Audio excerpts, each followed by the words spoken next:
Once you have established learning objectives for your activity, it's time to go out and find a video to support that objective. Where do you start? Well, the videos that you select for student activities should have certain qualities depending on the nature of the activity itself. First, challenges to normative thought. You want to pinpoint material that challenges received ideas, whether ethical or political, aesthetic or epistemological, or so on. You may seek out material that directly challenges your students' uninformed view of the subject, art constructed from garbage, self-mutilation as an artistic protest, to name a couple examples from art history. The subtler the scenario, the better. You want students to abandon black and white thinking. Ambiguous or hidden meaning.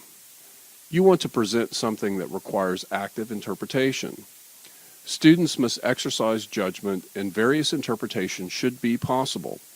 In other words, if you create an activity where all the answers are obvious, you're missing the point. In some cases, you will find material that by its very nature demands interpretation. In other cases, you have to generate ambiguity. You have to teach students to read against the grain and put forward a provocative thesis. Take what students think they know and turn it on its head, offering new contexts or information to alter frameworks. Seek out video that can provide a context for interpretation. For example, you could look at Leonardo's Mona Lisa by showing videos on Renaissance war engines, homosexuality, courtly love, dental hygiene in Italian city-states, and so on. Now let's look at various ways to think about the types of activities you can create using YouTube videos. Personalizing. Personalizing simply refers to how knowledge is integrated with personal experience, making words flesh and bone. To begin thinking about this activity type, ask yourself two questions. How can personal experience lead to greater understanding of a lesson?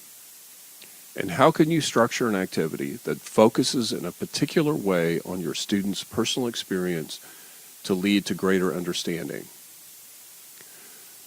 Students are really asking questions about motive. Why would someone perform an act? They are also asking questions about environment. What environmental obstacles exist to thwart an act? Why wasn't the correct choice made? Finally, they are engaged in introspection. How can the lesson material shed light on my behavior? How does my experience question a theory? Why should I do something in a certain way? Why did I act in a certain way? This involves the intersection of self-understanding and larger discourses. Anticipating. You can often engage students by asking them to speculate on what will come next. What are the outcomes that could arise from a given act? You could also ask students to anticipate what will happen in a video. What is the logical next step? How are your expectations thwarted or fulfilled? Brainstorming. For brainstorming activities, first ask, how can a video spark creative solutions or ideas? You can examine motive, obstacles, and reversals in a group context while students interpret video material, but you can also frame the video as a problem to be solved. Considering these points when constructing a brainstorming exercise, can you reasonably expect students to come up with original or fruitful ideas? If not, how might brainstorming be useful as a learning tool? For example, will students retain knowledge better if they attempt to come up with ideas themselves? Is the thought process worthwhile? And at what point would brainstorming be appropriate in your class? Before you introduce material? After your lectures? You need to decide. Categorizing. How can a video segment challenge a student's ability to categorize? How can you get students to critically examine received categories? Obviously, you could pick material with an obvious answer, but this will seem more like a rote practice. It would be better to choose at least some material that is ambiguous, that falls between categories, that will generate more lively and productive discussion. Interrupting. A common activity using YouTube materials involves interrupting the video. This can be done as a semiotic analysis of the meaning of images or even an analysis of how the video is put together to achieve its effects. Obviously, this can involve form. You can pause to discuss how the video is made. What is the significance of different camera angles? How was the film edited? What effect was the videographer trying to achieve? How would filming the event differently have changed our perception? Do you feel manipulated into feeling or thinking in a certain way? You can also discuss content. What additional information can you provide to students to augment the video? I just saw a presentation of the digestive tract where a professor would stop at key points and add important material and generate discussion. You also want to cultivate talking back to the screen. Isn't that an essential part of media literacy? Critiquing multimedia objects is just another form of interrupting the flow and offering commentary. Judging.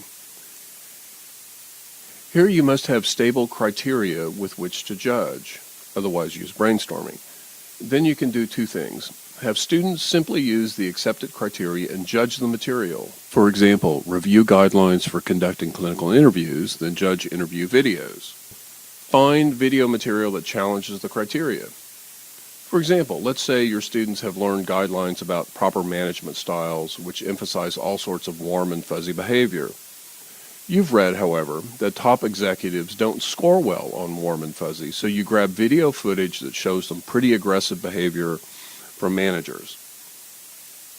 Or you might be reading some highfalutin critic who dismisses South Park on various grounds, but you want to employ a South Park episode to undermine or at least problematize the theory. Recreating. When designing recreate activities, be clear about the learning objectives. It may not be for students to create a masterpiece in their own right.